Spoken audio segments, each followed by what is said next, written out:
podido analizar la vez pasada, la última conferencia, lo iniciamos el capítulo 5, ver que cuando se acerca el día del juicio final del planeta Tierra, un ángel comienza a exclamar en el cielo y en la tierra: ¿quién es digno?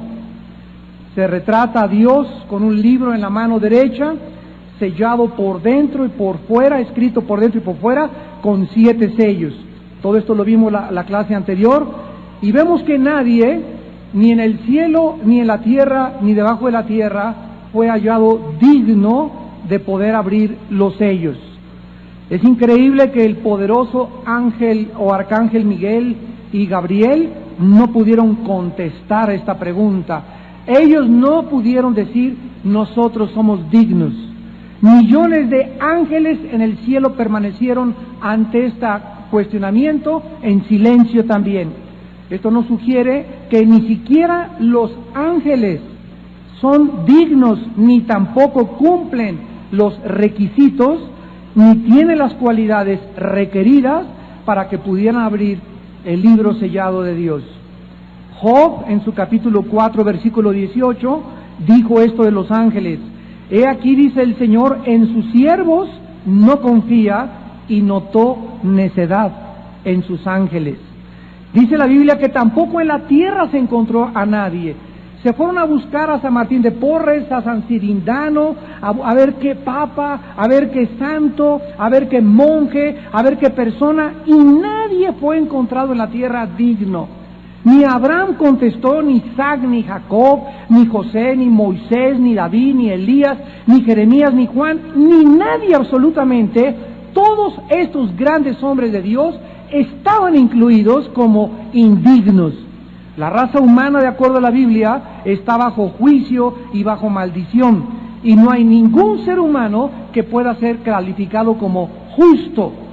Y como la justicia de Dios demanda que se cumpla la ley, y la ley de Dios dice: el alma que pecare, esa morirá, estamos todos los seres humanos ante un dilema tremendo, porque no hay ningún ser humano que pueda conformarse a la santidad ni a la totalidad de las normas absolutas de Dios.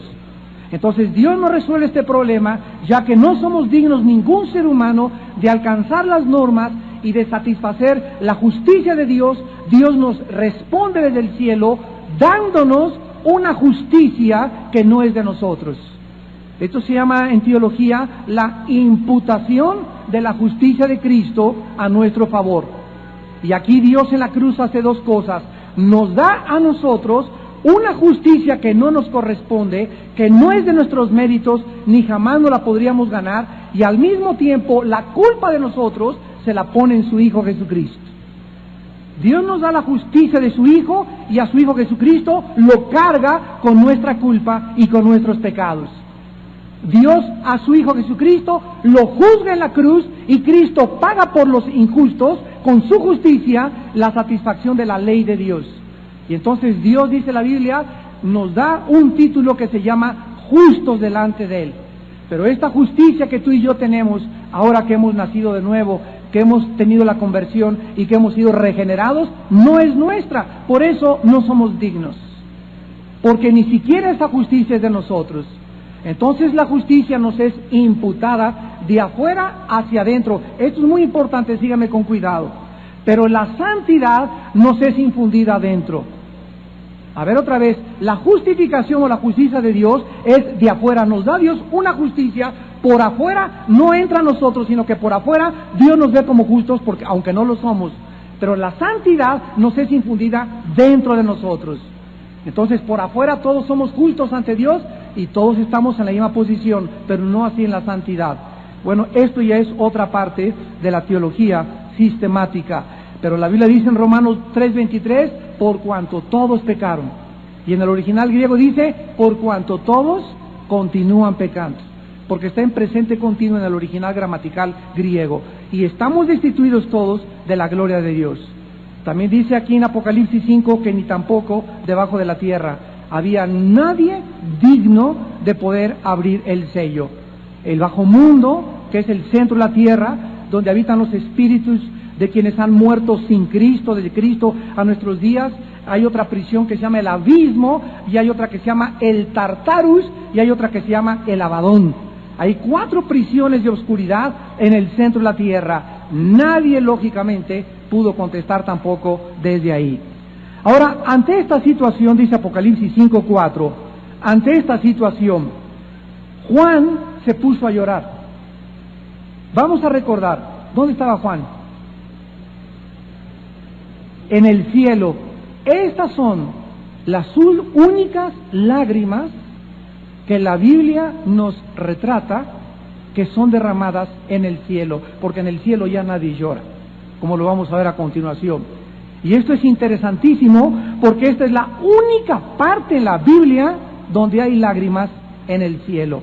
Vean ustedes, por ejemplo, Apocalipsis 7, versículo 17, porque el Cordero que está en medio del trono los pastoreará y los guiará a fuentes de agua vida, de aguas de vida, y Dios enjugará toda lágrima de los ojos de ellos. Entonces, cuando estemos en el cielo, ya no va a haber lágrimas, porque van a ser enjugadas por Dios. Pero Juan estaba llorando, ¿por qué? Porque Juan, recordamos, no había muerto todavía. Fue sacado de su cuerpo en el espíritu, llevado al tercer cielo, y allá Juan derramó las únicas lágrimas que existen, y esto tiene un trasfondo tremendo, como lo vamos a ver a continuación. ¿Qué es lo que está diciéndonos la Biblia acerca de las lágrimas de Juan? Que tanta indignidad, tanto en el cielo como en la tierra, hicieron a Juan llorar de profunda tristeza. Porque a menos, Juan sabía que a menos que los sellos y el libro fuera abierto, el plan de Dios para juzgar el universo sería frustrado. Los juicios de Dios sobre este mundo deben alegrar a los justos. Miren Apocalipsis 6, del 9 al 10, lo que las almas de los mártires están exclamando en el cielo. Apocalipsis 6, versículo 9 al 10.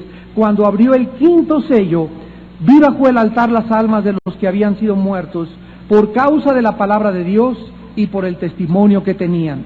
Y clamaban a gran voz diciendo: ¿hasta cuándo, Señor santo y verdadero, no juzgas y vengas nuestra sangre en los que moran en la tierra? Y se les dieron vestiduras blancas y se les dijo que descansasen todavía un poco de tiempo hasta que se completara el número de sus hermanos consiervos, que también habían de ser muertos como ellos. Aquí en este cuadro en el cielo vemos a un grupo de cristianos que murieron bajo la persecución del anticristo, y el Espíritu Santo nos da a entender que aún faltaban más. O sea, va a haber muchos más cristianos todavía muertos, y no va a ser hasta que se acaben de matar o acaben de morir todos aquellos que morirán como mártires, que no podrá haber justicia entonces en la tierra.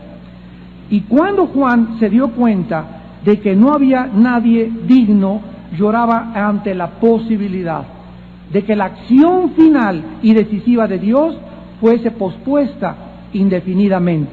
El lamento de Juan es una clara demostración, hermanos y hermanas, en Jesucristo, del estado caído del hombre y de su ruina espiritual en la que cada uno vivíamos antes de conocer a Cristo.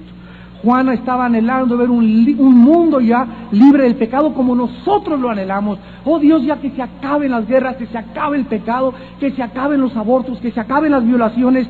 Juan anhelaba ver un mundo libre de la maldad, de la muerte. Quería ver la derrota final de Satanás y el reino de Dios establecido en la tierra. Entonces todo eso nosotros lo anhelamos. Ya queremos un mundo mejor, pero este mundo mejor no lo podremos ver sin que antes venga el juicio.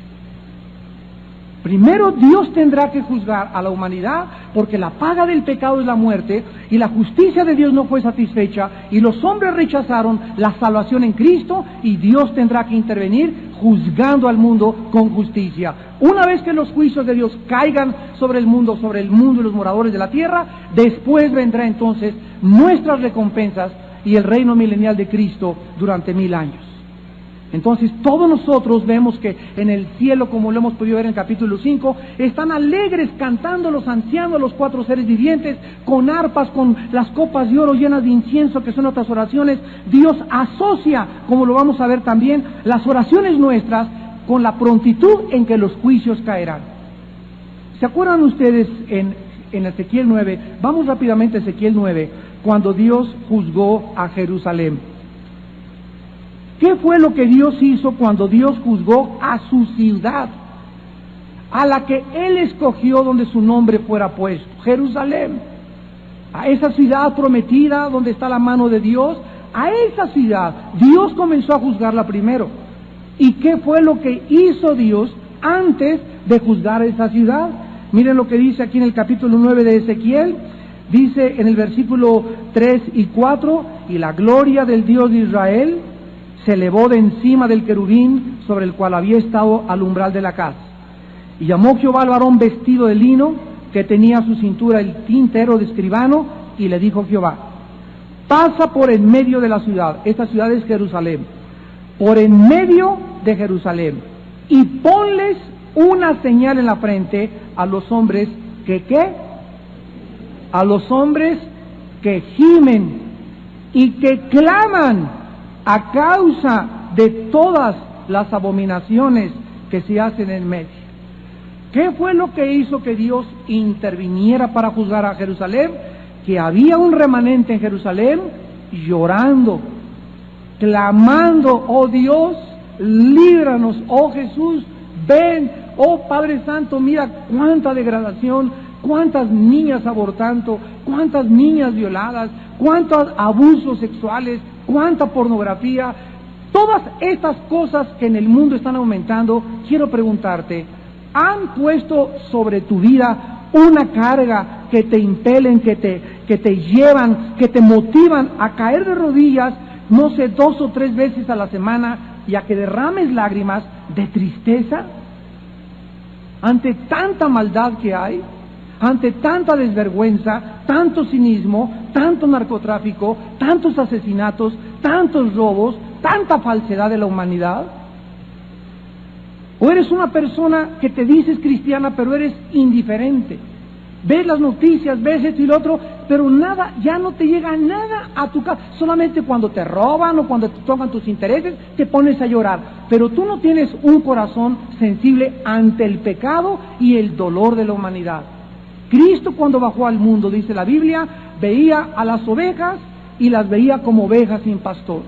Y les dijo: pídanle a mi Padre obreros para que envíe para la mies, porque la mies es mucha y los obreros poco. Cuando entró a Jerusalén, Jesús se llenó de lágrimas al ver ese espíritu del ser humano de ambición. Queremos que seas rey, queremos que tú gobiernes sobre nosotros, y nunca entendieron qué tristeza, qué insatisfacción, qué desánimo al haber tenido Jesús de haber pasado 3 años con toda esa multitud y nadie pudo comprender, ni los cabezones de sus discípulos que cenaron, comieron, viajaron con él, entendieron que él venía con otra misión. Cuánta incomprensión del mundo encontró Jesús cuando moría crucificado y veía que todos los que le seguían lo habían huido y moría solo entre el cielo y la tierra. Hasta su mismo Padre lo abandonó.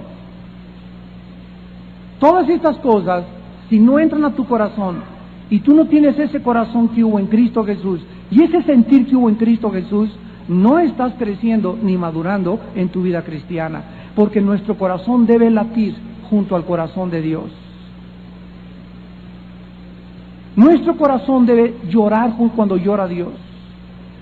Nuestro corazón tiene que ser exactamente como decía la Biblia. David tenía el corazón de Dios. Sí cometió adulterio, sí cometió asesinato, porque está escrito aquí en las páginas de la Biblia, pero ante Dios no lo hizo porque sus pecados quedaron borrados por la sangre de Jesucristo. Pero todos traemos al pasado, es que el hermano en su pasado, la hermana en su pasado, el pasado es el pasado. Y tú no traigas ya tu pasado a tu presente, ya Dios no se acuerda de tus pecados pasados. Que no te impida tu pasado vivir para Dios. Pero tú tienes que levantarte y tú tienes que comprender que si tú quieres vivir realmente conforme al corazón de Dios, es porque David, aún después de sus pecados y arrepentido, latía su corazón junto al de Dios y lloraba y se entristecía y conocía todas las cosas que Dios amaba y aborrecía lo que Dios aborrecía. Si nosotros no tenemos ese corazón, estamos muy lejos todavía, verdaderamente, de poder ser llamados, conformados a la imagen de su Hijo Jesucristo. Vemos pues nosotros que Juan sabía, ¿verdad?, que el Mesías había muerto, la ciudad de Jerusalén estaba ya devastada, y ahora el pueblo judío masacrado y dispersado, la iglesia estaba atravesando persecución intensa, la iglesia, como vimos en los mensajes de Apocalipsis, 5 iglesias infectadas por el pecado, 5 iglesias de las 7 se les llama el arrepentimiento. Desde su perspectiva de Juan parecía que el mundo no tenía ya esperanza, no habría alguien, por eso lloraba Juan, no hay alguien que pueda cambiar esta situación. Oh Dios mío, si tú no juzgas al mundo, ¿cuántos años más van a pasar para que sigamos sufriendo? Pero la Biblia dice en el versículo 5, Apocalipsis 5, versículo 5, y uno de los ancianos me dijo, no llores, he aquí el león de la tribu de Judá, la raíz de David ha vencido para abrir el libro y desatar sus 7 sellos.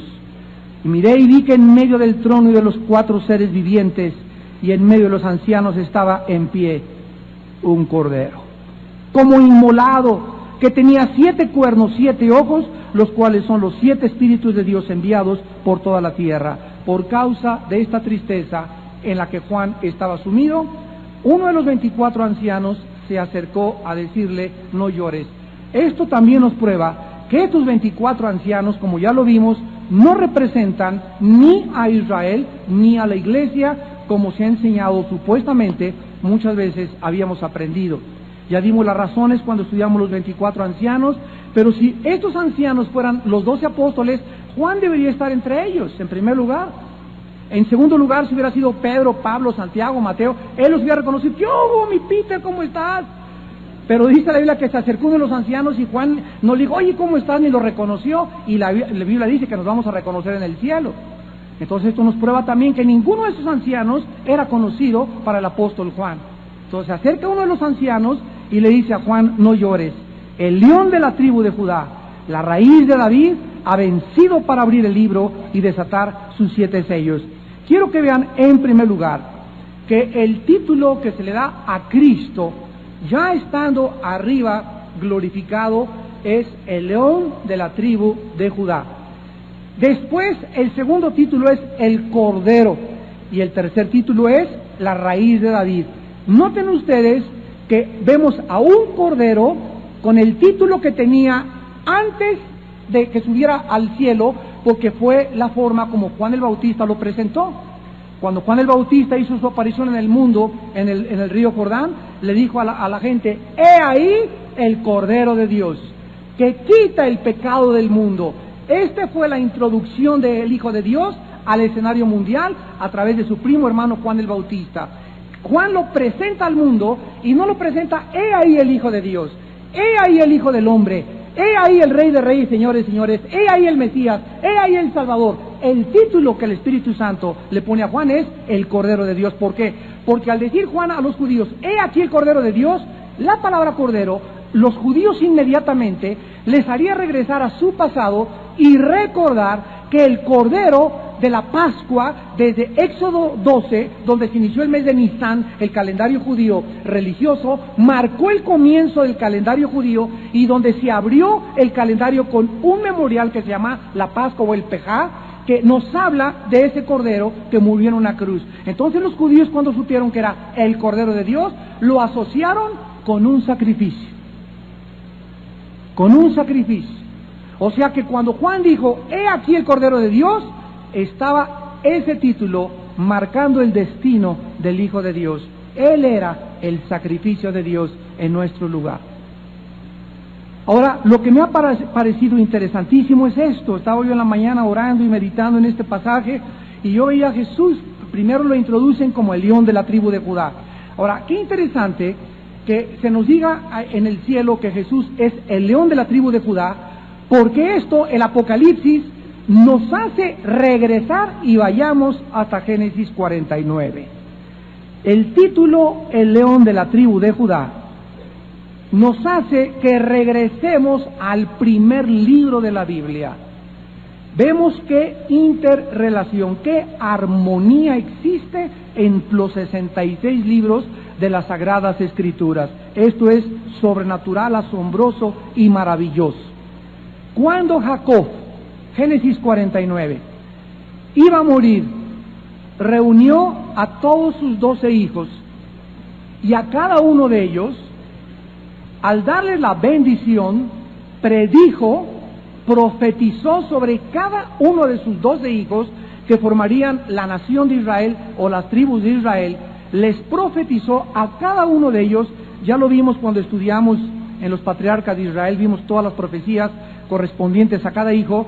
Les profetizó su destino, pero no solamente el destino de Rubén y de Simeón y de Judá y de etcétera, etcétera, sino también la profecía de sus descendientes.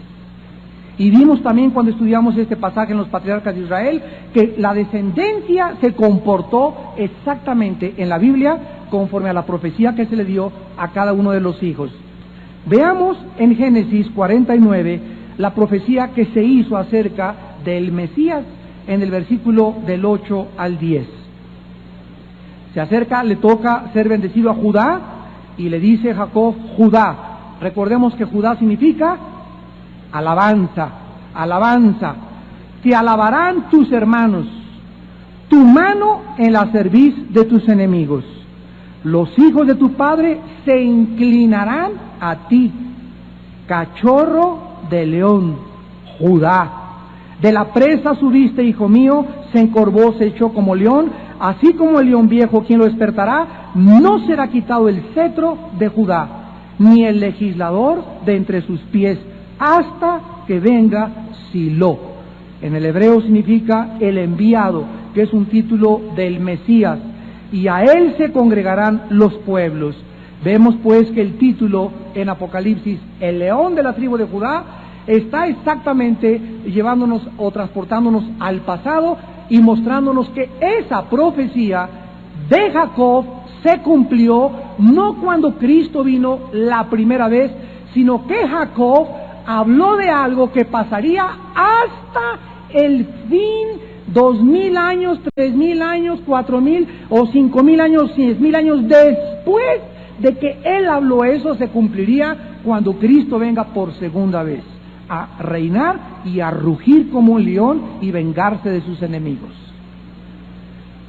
La frase el león de la tribu de Judá es una profecía pues de que de la tribu de Judá provendría algún día el Mesías como león, ya no como el cordero, vendría como león a castigar y a establecer su reino milenial. Ahora recuerdan ustedes, antes de pasar adelante, que en el Antiguo Testamento Dios asignó el sacerdocio a un grupo de personas de una tribu y de una familia. De todas las tribus de Israel, Dios llamó a la tribu de Leví y le dijo a la tribu de Leví, ustedes van a ser, y nadie se meta, ni los de Rubén, ni los de... Cuidado el que usurpe, tienen que ser de Leví los sacerdotes. Y además de que tienen que ser de una tribu de Leví, tienen que venir de la familia de Aarón. El hijo, el nieto, el bisnieto, el tataranieto, toda la descendencia de Aarón era la única calificada para poder ser y ejercer el sacerdocio levítico. Ahora bien, cuando Cristo muere en la cruz del Calvario, dicen Hebreos que el sacerdocio tuvo que ser cambiado.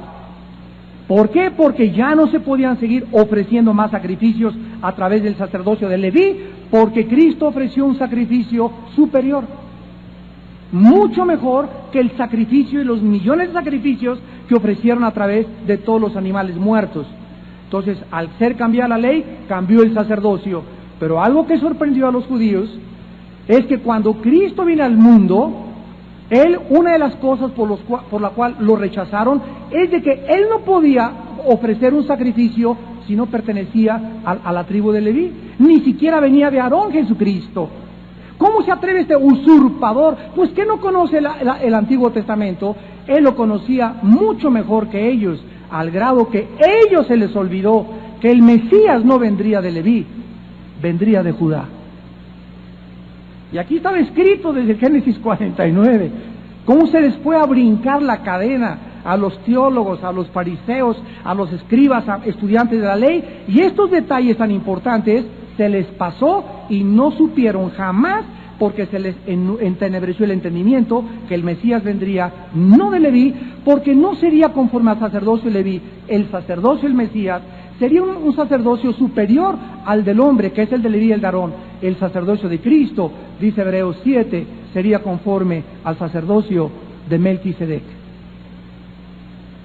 que es un sacerdocio eterno, sin genealogía, sin padre ni madre, sin ninguna ligadura con el ser humano. Es el sacerdocio que viene Dios y nos ofrece desde el cielo, donde nos muestra a su Hijo Jesucristo como el sacrificio perfecto. Por esa ofrenda nos hizo perfectos para siempre a los santificados. ¿Están aprendiendo algo? ¿O voy muy rápido? Bueno, si no, después oye la conferencia en tu casa en el carro. Bueno, ahora en segundo lugar regresamos a el Apocalipsis. Todo esto es precioso. Y dice en el versículo 5, que también el anciano en el cielo le dice a Juan, o le menciona el segundo título de Cristo, y aquí lo ligan en el cielo a Cristo como la raíz de David. Esto es algo maravilloso, porque Cristo es el único ser viviente, damas y caballeros, el único ser viviente de cuya genealogía se puede trazar desde Adán y Eva. Si tú vas a investigar tu árbol genealógico, principalmente en España, donde se guardan los álbumes heráldicos, se llaman, y a ver el apellido Jiménez, yo desde dónde vengo, quién fue Pancho, para allá Jiménez, ¿de dónde viene el apellido García? ¿De dónde viene el apellido Alducin? ¿De dónde viene el apellido González? Y puedes ir a la cuarta, quinta, sexta generación y ahí nos atoramos. Hasta podemos llegar hasta la séptima. Hay en España personas que han llegado a la 9ª generación, de donde desciende su árbol heráldico. Cristo, cuando vienes a estudiar la Biblia, en el Evangelio de Mateo y en el Evangelio de Lucas, comienza hijo de tal, hijo de tal, hijo de tal, hijo de tal, hijo de tal, y dio a José y dio a María. Un evangelio da la genealogía de María, la Virgen, la Madre de Cristo, y el otro da la genealogía de José. O sea que, fíjense ustedes lo que es maravilloso Dios. Dios quiere mostrarnos una credencial de que su Hijo era el Hijo de Dios, era el Mesías verdadero. Y el Mesías tenía que probar que venía de David. El Mesías tenía que demostrar que él ascendía en su genealogía de Noé, que descendía de Abraham, que descendía de toda la línea que Dios había escogido, que descendía de Judá. Entonces venimos a las genealogías y nos damos cuenta que María y José tenían forzosamente, para ser los padres del Hijo de Dios, que haber descendido, tanto José como María, de Salomón. Y Salomón, ¿verdad? Y de David. Luego David tuvo Salomón, y luego tuvo al otro hijo Natán, y José viene legalmente un hijo de Salomón, María viene de otro de Salomón, y los dos vienen del rey David. Entonces vemos de qué forma tan exacta también a través de las genealogías el Mesías tenía que cumplir con estas credenciales para ser el auténtico y verdadero señalado Hijo de Dios. Ahora, veamos esto en el Antiguo Testamento, en el libro de Isaías y en el libro de Jeremías. Vamos primero a Isaías 11 y veamos este título mesiánico, de dónde se deriva. 750 años antes de que Cristo naciera, el profeta Isaías profetizó lo siguiente. Isaías 11, versículo 1 y versículo 10. Saldrá una vara del tronco de Isaí. ¿Quién fue Isaí? El papá de David. Saldrá una vara del tronco de Isaí, y un vástago retoñará de sus raíces.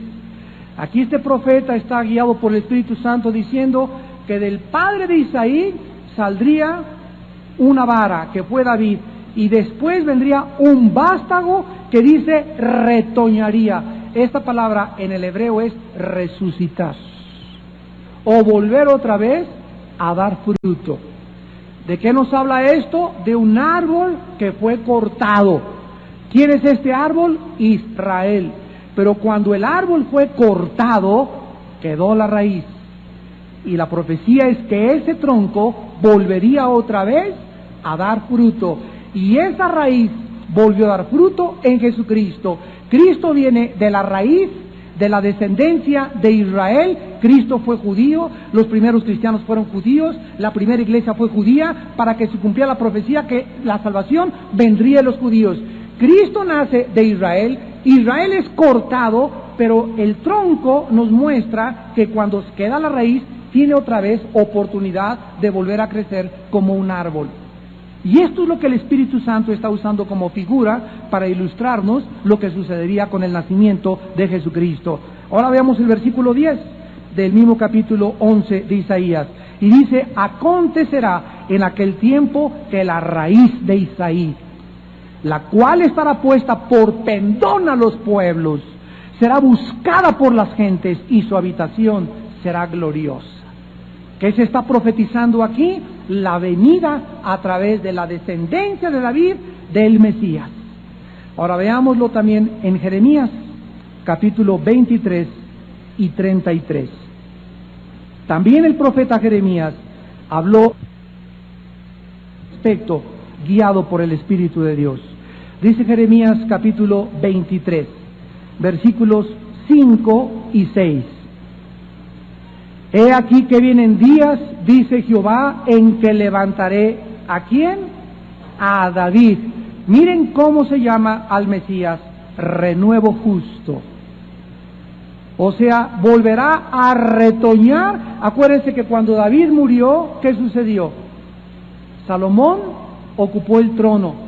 Y muere Salomón, y mujeriego, borracho, parrandero y jugador.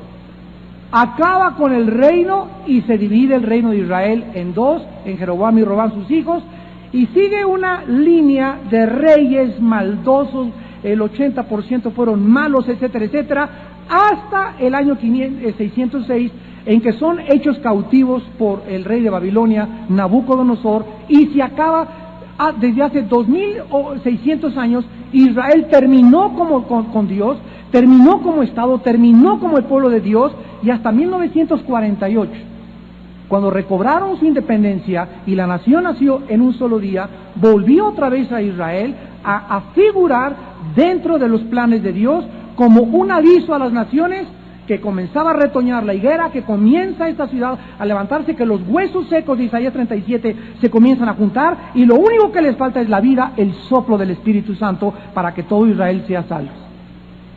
Entonces todo esto está aconteciendo delante de nuestros ojos. He aquí levantaré un renuevo justo y reinará como rey, el cual será dichoso y hará justicia y juicio en la tierra. Esto no lo hizo el Mesías en su primera venida.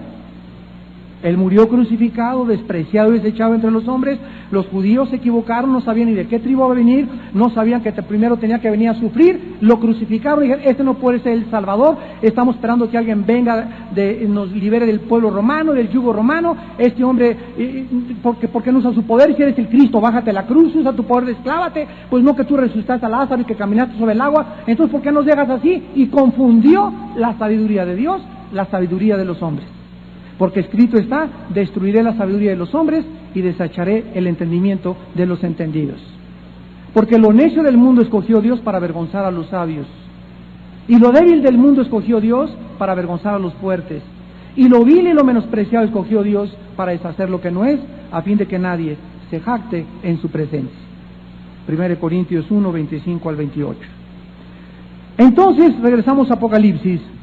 Estos dos títulos tenían que estar relacionados, porque el cielo da testimonio de que ese hombre, el Cordero, Jesús, es realmente el Hijo de Dios. Y si alguien tenía dudas, en el cielo las criaturas criadas por Dios dan testimonio que Él es el león y Él es la raíz. Ahora vean ustedes por qué nunca nadie se halló digno, ni los ángeles, ni San Cirindano, ni San Martín de Porres, ni los papas, ni Abraham, ni Jacob, ni nadie. Dice aquí el versículo 5, el león de la tribu de Judá, la raíz de David, ha vencido. Ha vencido para abrir el libro y desatar sus 7 sellos. Cuando Dios envió a Cristo aquí al mundo, Cristo, esto es muy importante, Cristo pudo solamente haber venido al mundo, mis nenes, peace and love, Confucio vino y les dio la regla de oro, Buda, un hombre buscó la causa del sufrimiento, y todos los grandes hombres han venido a darles un ejemplo a los hombres, pero Cristo viene y no queda solamente en su vida perfecta y justa, sin pecado, sino que tenía que abrir los brazos en una cruz y tenía que ser sacrificado. ¿Por qué antes de la cruz del Calvario tuvo que vivir una vida justa? Porque antes, lo vimos ya en una clase, antes de que Él abriera sus brazos en la cruz y pudiera ser aceptado por el Padre como el perfecto sacrificio, su vida en la tierra tenía que demostrar que Él era el perfecto sacrificio y que ese hombre había cumplido absoluta, total y satisfactoriamente la ley de Dios. Porque ni tú ni yo cumplimos la ley de Dios. Desde que Dios le dio los 10 mandamientos a Moisés, no hay ningún ser humano que haya cumplido los 10 mandamientos. ¿Por qué? Porque somos incapaces, somos inhábiles de cumplir las demandas justas de Dios. Entonces Dios, las maravillas del Evangelio es esto. Las buenas noticias es que Dios en nuestro lugar cumple la ley en su Hijo Jesucristo. Y Dios en nuestro lugar paga nuestra culpabilidad y le pone nuestra culpabilidad a su Hijo Jesucristo en la cruz.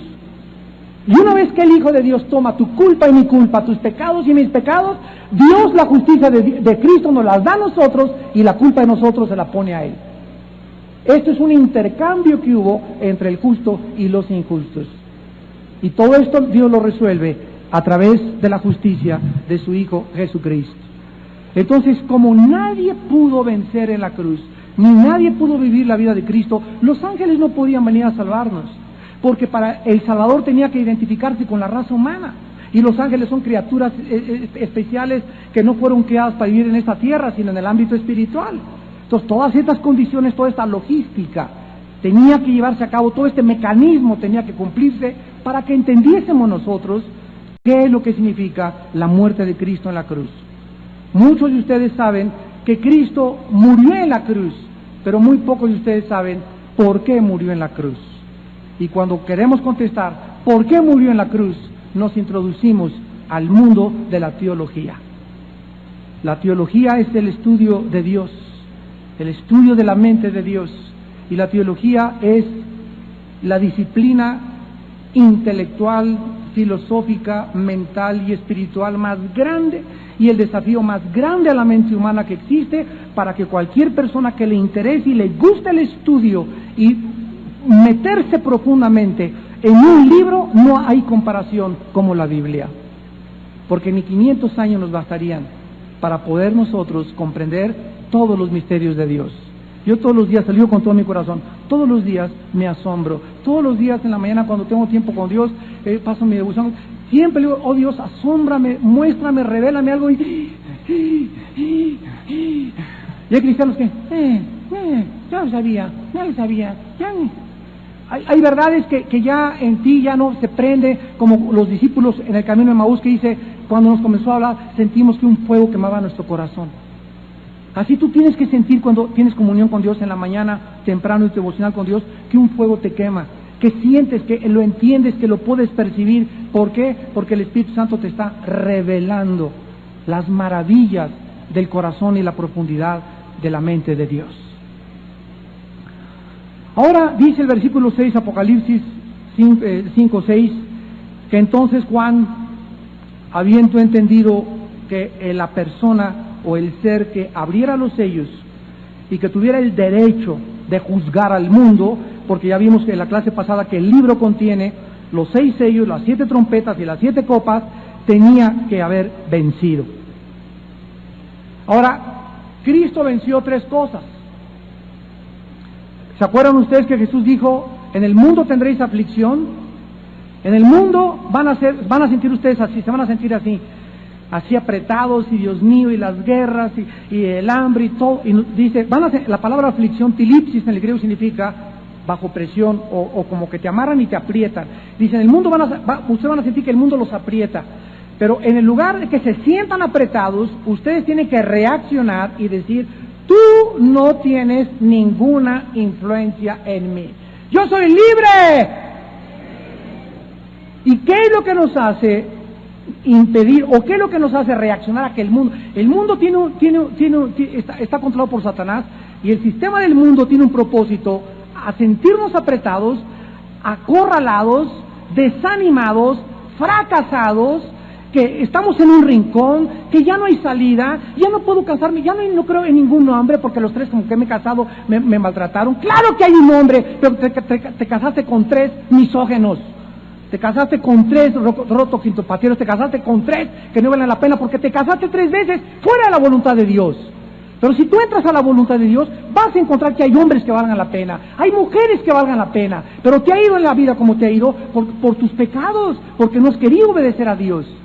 Pero cuando nosotros no permitimos que el mundo nos apriete, ni, ay, ya no, para qué lucho, ay, todo es igual, y todas las viejas son igual, y todos los hombres son los gandallas, ya nunca voy a fracasar, nunca voy a subir nada, y ya aborté, y ya Dios no me puede perdonar. Y si sentimos que nos aprieta el mundo y no reaccionamos, porque mayor es el que está dentro de nosotros que el que nos está apretando, te desanimas. Te desanimas. ¿Por qué? Porque somos incapaces de aguantar tanta presión. ¿Y qué es lo que el mundo hace cuando siente la presión? Un chocho, un tequila, un whisky, me voy con otra señora, me voy con otro hombre, escapismo social.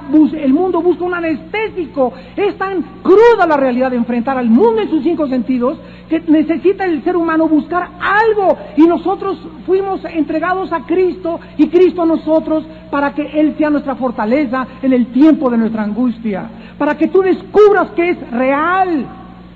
Pero hay muchos de ustedes, amados cristianos, que se sienten así y no creen que hay consuelo en Cristo, no creen que hay consuelo en Dios, y por eso se aplastan, se desaniman y caen otra vez su toque de mota, su pericazo, trago de coca, trago de whisky, un chocho, pastillas tranquilizantes, sexo, porque no crees realmente. Te eres cristiano, pero no crees que es verdad esto.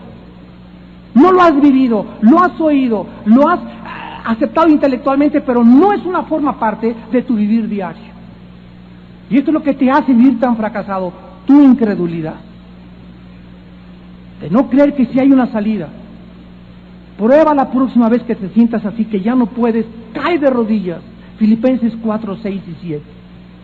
Por nada estén afanosos. Ahí está. Por nada, la palabra afán es por nada se sientan bajo neurosis. No llegues a la neurosis, no llegues a la ansiedad, no llegues a que los problemas se acumulen y te sientas explotar y ya quieras correr y aventar la toalla y ya no hacer nada en la vida. Si tú llegas a ese momento es porque los días anteriores, las semanas anteriores, has vivido lejos, te has separado de la Biblia, no has tenido una vida de oración, no te has juntado con cristianos, y es lógico que llegues a ese momento, porque el mundo es a donde nos quiere llevar. Ahí nos quiere llevar el mundo, a que nos sintamos derrotados, que no servimos y perdemos nuestra identidad, y tenemos una riqueza y una herencia inmensa y profunda en la obra de Cristo en la cruz del Calvario. Por nada estés afanoso, dice Filipenses, si no sean conocidas tus peticiones delante de Dios.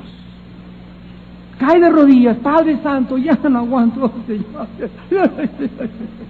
Ya, Señor, por favor, esto, oh Dios mío, mira a mi hijo, Padre, no, mi esposo no cambia, Padre, mira el mundo, tal, y sean conocidas, dale a conocer a Dios lo que sientes. Él quiere que se lo expreses, porque el momento, aunque Él sepa lo que tú sientes, Él quiere que lo expreses, porque nuestra expresión es una manifestación de que creemos que nos oye. ¿Qué es la oración? Dios sabe nuestros pensamientos, ya sabe nuestras necesidades. ¿Por qué nos manda a orar sin cesar? Porque es la forma de evidenciar que realmente creemos que nos oye. Y sin fe es imposible. Entonces, una vez que le das a Dios a conocer sus peticiones, la paz de Dios, que sobrepasa todo pensamiento, guardará vuestros pensamientos y vuestros corazones en Cristo Jesús. Tú tienes, cristiano que me escuchas, ya llegar en tu vida a esta universidad de Dios, donde tú ya estás experimentando, y no, ay pastor, ore por mí, ay pastor, y comienzas a cambiar lo que Dios puede hacer en tu pastor. Está bien que tú vengas y yo te puedo decir, mira, es el camino, pero yo no soy Dios. Nunca recibirás de un pastor, ni de ningún hombre, ni de ninguna mujer, lo que directamente tienes que recibir de Dios. tienes que encontrar a Dios y descubrir a Dios y llorarle a Dios, no llorarle al pastor. El pastor viene y él te dice, esto está en la Biblia, esto está bien, esto está mal, pero el pastor no te puede infundir ni el ánimo. Ay, pastorcito, écheme su bendición, porque, ay, pastorcito, écheme su bendición y cúreme. Y todo es el pastor, y está bien que ore por ti, pero no antes. Ya ahora tú le llevaste a Dios tus peticiones, ya le lloraste antes a Dios, ya le pediste antes a Dios esa bendición. ¿O crees que un hombre o crees que una mujer son los que van a resolver tus problemas? Cuando confiamos en algún ser humano para satisfacer nuestras necesidades más íntimas de nuestra alma, hemos levantado un ídolo en nuestra vida. Tienes un ídolo, cualquier ser, cualquier persona que confío yo, que me va a resolver los problemas en lugar de Dios. Cuando crees que tu situación que estás atravesando es por causa de tu vieja, por causa de tu viejo, por causa de que en la iglesia no hay amor, por causa de esto, cuando cualquier ser humano le echa la culpa de su vaciedad, de su frustración, de su pecado, de su soledad, a cualquier ser humano, es porque él había puesto ídolos enfrente de su vida. Ni tu esposo, ni la mejor esposa, ni tus mejores padres, ni tus mejores hijos te podrán dar solo lo que viene de Cristo Jesús. Y ese es el problema de tantos cristianos amargados y tirados que han puesto su confianza en hombres. Los hombres los han desilusionado y ellos se desilusionaron juntamente con aquellos que los desilusionaron. Dice la Biblia para terminar, entonces, en medio del trono y de los 4 seres vivientes, y en medio de los ancianos, estaba de pie un cordero como inmolado, con 7 cuernos y 7 ojos, los cuales son los 7 espíritus de Dios enviados por toda la tierra. Y vino y tomó el libro de la mano derecha del que estaba sentado en el trono. Y cuando hubo tomado el libro, los 4 seres vivientes, vean ustedes el orden, primero siempre son los 4 seres vivientes, después, como ya vimos, le siguen los 24 ancianos, se postraron delante del cordero. Todos tenían arpas y copas de oro llenas de incienso, que son las oraciones de los santos. Vemos nosotros que el Cordero es mostrado en el cielo, en el estado en el que él estaba antes de subir glorificado. Miren ustedes los pasos. Primero, Cristo viene como un Cordero. Primero, como el ángel de Jehová en el Antiguo Testamento. Después aparece y se encarna a través de María como el Hijo de Dios, el Hijo del Hombre, como un Cordero, y muere en la cruz. Después resucita, es glorificado y baja a Patmos, donde está Juan, y se presenta Juan en el capítulo 1, ya no como un cordero. Juan lo ve glorificado, sus ojos llama de fuego, su pelo blanco como la nieve, un cinturón de oro, un vestido blanco que le cubría los pies como bronce refulgente, lo ve listo para juzgar a la iglesia. Viene el juicio de las iglesias, el llamado al arrepentimiento y el dicho, el que tenga oídos, oiga. Y el que venza se sentará conmigo en el trono. Y acaba todo este panorama y es presentado ahora en el cielo, pero ya no está en el cielo con ojos, llama de fuego, con pies, sino que Juan lo ve inmolado como lo vimos nosotros aquí abajo en la tierra. ¿Por qué? Porque es la figura de Cristo inmolado lo que lo hace el vencedor, lo que le da el derecho de juzgar al mundo, de recordarnos a nosotros que Cristo allá en el cielo está sentado a la diestra de Dios, porque Él fue la persona que venció el pecado, venció el mundo y venció a Satanás. Y les dije yo que dice en Juan 16, en el mundo tendrán aflicción, pero confíen, yo he vencido al mundo. Yo estaba platicando ahorita con los pastores que en la junta que tenemos los martes, y le estaba compartiendo, Cristo nos dice, mira Armando, yo vencí las tentaciones sexuales. Ah, sí, Cristo también tuvo tentaciones sexuales, las tuvo. Vencí las tentaciones del dinero, del poder, de la fama, de la popularidad. Yo tenía que ser semejante a ustedes en todo y ser tentado en todo semejante a ustedes. Tenía que vencer el sistema del mundo y tenía que vencer a Satanás y tenía que vencer al pecado en la cruz. Ahora, si yo sé que mi maestro venció en el mundo y yo me siento incapacitado para poder vencer las tentaciones, yo les decía a los pastores hace unos momentos, una de las cosas que nos dan a nosotros la victoria sobre las mujeres es comenzar los varones a educar nuestros ojos y nuestra mente. Si tú logras o a tus ojos, no veo esa muchacha con el ombligo de fuera. Y no veo ese programa de televisión, y le cambio, y no veo esta revista, y comenzamos a educar nuestros ojos. El segundo paso es que nuestra mente va a comenzar a ser fortalecida para que yo recuerde algo. Yo les decía también hoy en la tarde a los pastores, hace mucho tiempo tuve el privilegio de estar 2 días con el doctor Billy Graham en Acapulco. Él me invitó después de que vino aquí a predicar y estuvimos en la oficina del expresidente López Portillo. Yo fui su traductor de él ante el presidente en Los Pinos, y después me invitó a Acapulco 2 días ahí en su condominio, y estaba sentado en la alberca, y anoche le dije a mi esposa, ¿sabe lo que me dijo Billy Graham? Me vino a la mente ahorita. Me dijo, Armando, siempre como una lanza me entró en mi corazón. Me dijo, Armando, siempre que veas a una mujer que no es tu esposa, estás deshonrando a tu esposa. Le estás robando la honra a tu esposa. Con solo mirar a una mujer que no sea tu mujer. Y Dios te está viendo. Y Dios quiere tu corazón. Y eso fue una lanza que me atravesó así de lado a lado. Jamás, jamás, jamás he olvidado esas palabras de este hombre de Dios. No necesitas acostarte con una mujer ni con un hombre. Basta con desear una mujer o un hombre que no sea tu esposa o tu marido, o si no estás casada, querer con un muchacho, tener relaciones sexuales para que tú estés deshonrando.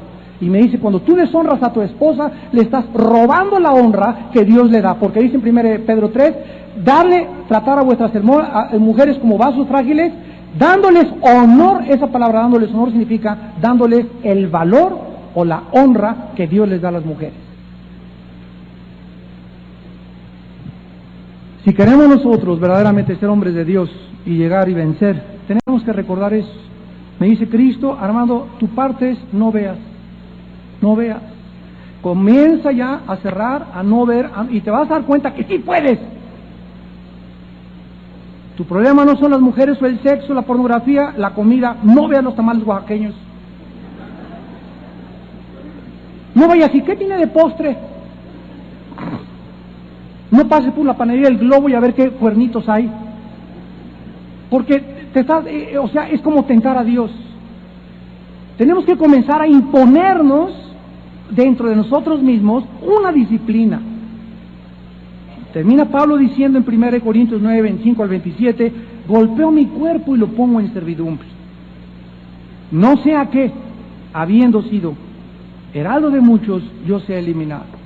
No se imaginan la cantidad de cristianos y de líderes que están cayendo por el sexo, por las tentaciones sexuales. Anoche vi un programa de televisión que decía que en México 63 niños menores de 12 años son violados diario. ¿No te hace llorar eso? Y más del 50% de esos 62 niños que se violan, de los que están denunciados, ¿cuántos faltan denunciar? Son violados por sus padres y sus padrastros. ¿No te hace llorar eso? ¿Te imaginas a uno de nuestros hijos que te dan esa noticia? ¿No te dan ganas de agarrar a ese hombre, cara de tejocote, y apretarle el pescuezo? Infelices. Arde una ira, es una ira santa de Dios. Oh Dios, que caiga tu juicio sobre esos varones y sobre esas personas que de veras son degradados y perversos de hacerles a un niño. Y ardemos, Padre Santo, oh Dios, haz justicia, haz justicia. Esos hombres que se aprovechan de esas mujeres.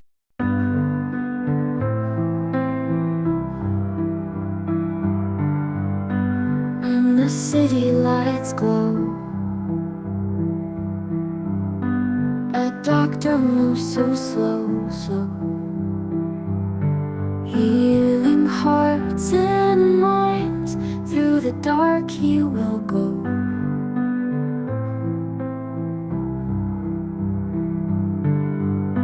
Patients come with fears, broken souls and tears. In his hands they're safe, time will mend their years.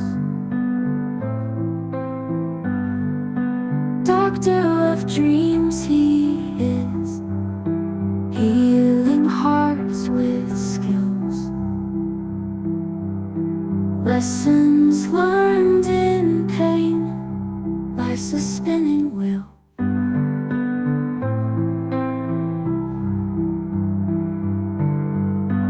Every face a story,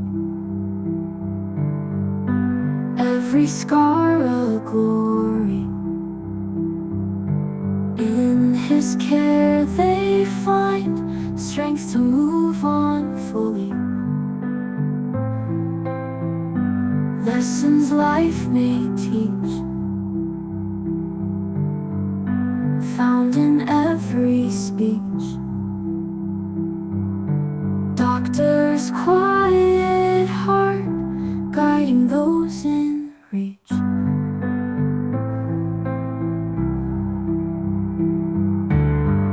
Sleepless nights he fights, under moon's soft lights. A hero in the dark, mending broken lives.